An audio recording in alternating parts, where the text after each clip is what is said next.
नमस्कार. कधी विचार केलाय की हजारो किलोमीटर दूर प्रशांत महासागराच्या पृष्ठभागावर होणारा एखादा बदल थेट आपल्या इथलं शेतीचं आणि अर्थव्यवस्थेचं भवितव्य कसं ठरू शकतो? अगदी खरंय. समुद्राच्या वाऱ्यांमध्ये प्रचंड ताकद असते आणि आज आपण एका अशाच अवाढव्य क्लायमेट इंजिनबद्दल सविस्तर जाणून घेणार आहोत. आजच्या या स्पष्टीकरणामध्ये आपण ला नीना म्हणजे नेमकं काय आणि तिचा संपूर्ण जगावर कसा परिणाम होतो हे अतिशय सोप्या भाषेत समजून घेऊया. पुढे जाण्यापूर्वी आज आपण काय काय पाहणार आहोत ते थोडक्यात सांगतो. सुरुवातीला आपण या द लिटल गर्लची ओळख करून घेऊ. त्यानंतर भारतासाठी हा मान्सून बूस्टर कसा ठरतो ते पाहू. मग एल निनो आणि ला निना यांच्यातील फरक समजून घेऊ आणि शेवटी याचा संपूर्ण जगावर कसा परिणाम होतो यावर नजर टाकू. तर वळूया आपल्या पहिल्या भागाकडे, द लिटल गर्लची ओळख. आता तुम्हाला प्रश्न पडला असेल की हे नाव कुठून आलं. तर स्पॅनिश भाषेमध्ये ला नीना या शब्दाचा अर्थ होतो द लिटल गर्ल, म्हणजेच एक लहान मुलगी. हवामानशास्त्राच्या भाषेत सांगायचं तर जागतिक हवामान चक्राचा जो अतिशय थंड टप्पा असतो त्याला हे नाव दिलं गेलंय. ऐकायला हे नाव कितीही शांत आणि गोड वाटत असलं तरी प्रत्यक्षात या लहान मुलीचा जागतिक हवामानावर होणारा परिणाम अतिशय शक्तिशाली आणि भयंकर असू शकतो. हे सगळं समजून घेण्याआधी आपल्याला एनसो ही संकल्पना समजून घेणं खूप गरजेचे आहे. ENSO म्हणजेच एल निनो सदर्न ऑसिलेशन. हा मुळात एक अम्ब्रेला टर्म किंवा मुख्य शब्द आहे.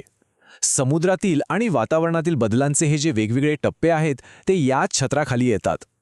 यात एक न्यूट्रल म्हणजेच तटस्थ टप्पा सुद्धा असतो, जेव्हा समुद्र ना जास्त उष्ण असतो ना जास्त थंड. ही एन्सो प्रणाली कशी काम करते हे एकदा लक्षात आलं की पुढचं सगळं समजायला अगदी सोपं जातं. आता हे प्रत्यक्षात कसं घडतं ते जरा बारकाईने पाहूया. होतं काय, पहिल्या टप्प्यामध्ये पूर्वेकडील व्यापारी वारे, ज्याला आपण ईस्टर्ली ट्रेड विंड्स म्हणतो, ते अचानक प्रचंड वेगाने वाहू लागतात.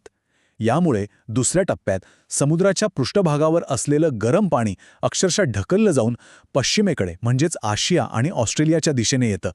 आणि याचाच परिणाम म्हणून तिसऱ्या टप्प्यात पूर्व पॅसिफिक महासागरात म्हणजे पेरू देशाच्या किनाऱ्याजवळ समुद्राच्या अगदी तळाखालचं थंडगार आणि पोषक घटकांनी भरलेलं पाणी वर पृष्ठभागावर खेचलं जातं. या पूर्ण प्रक्रियेला अपवेलिंग म्हणतात. या 3 स्टेप्समधूनच ला निनाचा जन्म होतो. आता येऊया दुसऱ्या भागाकडे, भारताचा मान्सून बूस्टर. प्रशांत महासागरातली ही घटना आपल्या भारताचं हवामान कसं बदलून टाकते ते पाहूया. खरं सांगायचं तर भारतासाठी ला निना हा एक प्रकारचा नैसर्गिक आशीर्वादच आहे. यामुळे आपला नैऋत्य मान्सून खूप जास्त शक्तिशाली होतो आणि देशभरात सरासरीपेक्षा भरपूर पाऊस पडतो. पण हे फक्त पावसाळ्यापुरतं मर्यादित नाहीये बरं का. यामुळे उत्तर भारतामध्ये हिवाळ्यात नेहमीपेक्षा जास्त कडाक्याची थंडी जाणवते आणि अनेकदा तीव्र थंडीच्या लाटाही येतात. याशिवाय बंगालच्या उपसागरामध्ये चक्रीवादळांच्या हालचालींमध्ये सुद्धा लक्षणीय वाढ झालेली पाहायला मिळते. थोडक्यात सांगायचं तर यामुळे भारताच्या संपूर्ण ऋतुचक्राला एक वेगळंच वळण मिळतं. आता याचा सर्वात मोठा आणि थेट फायदा कोणाला होतो तर आपल्या शेतीला. आपल्याला तर माहितीच आहे की भारतातील बहुतांश शेती ही अजूनही पावसाच्या पाण्यावरच अवलंबून आहे. ला निनाच्या काळात जो मुबलक पाऊस होतो त्यामुळे भात, सोयाबीन आणि कापूस यांसारख्या खरीप पिकांचं अक्षरशः बंपर उत्पादन मिळतं. विचार करा, प्रशांत महासागराच्या पाण्याच्या तापमानातला एक बदल थेट आपल्या शेतकऱ्यांच्या घरात समृद्धी आणतोय. आहे की नाही कमाल? चला तर मग तिसऱ्या भागाकडे वळूया. एल निनो विरुद्ध ला निना. निसर्गातील हे जे उष्ण आणि थंड टप्पे आहेत त्यात नेमका काय फरक आहे ते समजून घेऊया. या दोन्ही घटना एकमेकांच्या अगदी उलट आहेत. अगदी सोप्या भाषेत सांगायचं तर एल निनोच्या काळात व्यापारी वारे कमकुवत होतात, तर ला निनाच्या काळात ते प्रचंड शक्तिशाली होतात. पाण्याचं तापमान एल निनोमध्ये वाढते तर ला निनामध्ये ते थंड होते. आणि मुख्य म्हणजे याचा भारतावर होणारा परिणाम पूर्णपणे विरुद्ध आहे. एल निनोमुळे पावसाचं प्रमाण घटतं आणि अर्थव्यवस्थेला फटका बसू शकतो, तर ला निनामुळे दमदार पाऊस होतो आणि अर्थव्यवस्थेला एक उत्तम चालना मिळते. आणि या सगळ्यात महत्त्वाचा मुद्दा कोणता असेल तर तो म्हणजे हवेचा दाब. एल निनोच्या प्रभावामुळे भारतावर हायर प्रेशर म्हणजे हवेचा दाब वाढतो. यामुळे पावसाचे ढग बनण्यात अडथळा येतो आणि साहजिकच दुष्काळाची शक्यता वाढते. या उलट ला निनामध्ये नेमकं उलटं होतं. इथे लोअर प्रेशर म्हणजे हवेचा दाब कमी होतो आणि या कमी दाबामुळे समुद्रावरून बाष्पयुक्त वारे जमिनीकडे वेगाने आकर्षित होतात, ज्यामुळे जोरदार मान्सून येतो.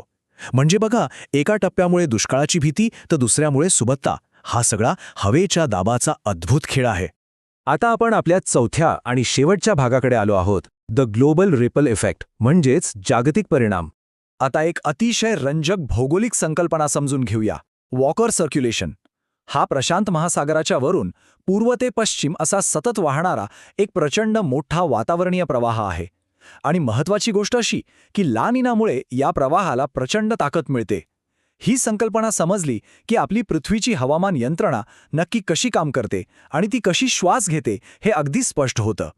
इथेच आपल्याला निसर्गाचं हे विलक्षण रूप पाहायला मिळतं, ज्या ला निनामुळे आपल्या भारतात मान्सूनचा जोर वाढतो आणि भरपूर पाऊस पडतो. अगदीच त्याचवेळी पृथ्वीच्या दुसऱ्या बाजूला पेरू देशामध्ये आणि अमेरिकेच्या दक्षिणेकडील राज्यांमध्ये भयंकर दुष्काळ पडतो. हे स्पष्टपणे दाखवून देतं की जगभरातलं हवामान एकमेकांशी कसं जोडलेलं आहे. एका ठिकाणी फायदा तर दुसऱ्या ठिकाणी थेट नुकसान. आणि आता शेवटचा पण सर्वात महत्त्वाचा मुद्दा, हवामान आणि आपली अर्थव्यवस्था यांचा थेट संबंध. जेव्हा ला निनामुळे भारतात उत्तम पाऊस पडतो तेव्हा साहजिकच शेतीचं उत्पादन वाढतं. बाजारात धान्य मुबलक आल्यामुळे महागाई, विशेषतः अन्नाच्या किमती नियंत्रणात राहतात. आणि या आर्थिक स्थिरतेमुळे भारताचा GDP विकासदर सुधारतो. विचार करा, हजारो किलोमीटर दूर असलेल्या समुद्राच्या पाण्याचं तापमान आपल्या देशातल्या सामान्य माणसाच्या ताटातल्या अन्नाच्या किमती ठरवत असतं. हे खरोखरच थक्क करणार आहे ना?